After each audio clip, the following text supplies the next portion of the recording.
আঘাত। মানুষ সব আঘাত ভুলতে পারে না। খুব সম্ভবত মানুষ বেশি আঘাতেই চুপ হয়ে যায়।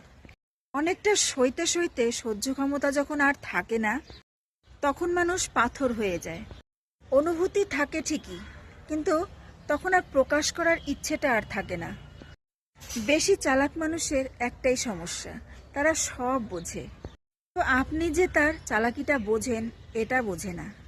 খালি পেট, খালি পকেট আর বেকারত্ব, এই তিনটি শব্দের মধ্যে লুকিয়ে আছে জীবনের সবচেয়ে কঠিন কিন্তু গভীর শিক্ষা। যখন একটা মানুষ ক্ষুধার কষ্ট বোঝে, তখন সে বোঝে পরিশ্রমের মূল্য। যখন পকেট খালি থাকে, তখন সে বোঝে টাকার মর্যাদা আর অতিরিক্ত অপচয়ের পরিণতি, আর আত্মসম্মান ধরে রাখার সংগ্রাম।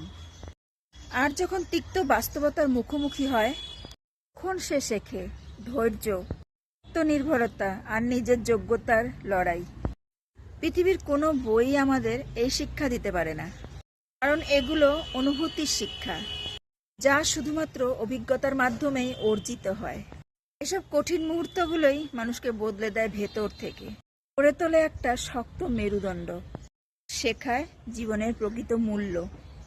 কাউকে এতটাও অবহেলা করতে নেই যতটা করার পর সেই মানুষটা আপনার বিপদের দিনে আপনার পাশে থাকা সত্ত্বেও মুখ ফিরিয়ে নেয়। মনে রাখবেন, সময় বদলায়, পরিস্থিতিও বদলায়। তেমনি আত্মসম্মানে একবার আঘাত লাগলে সবাই নিজেকে বদলাতেও জানে।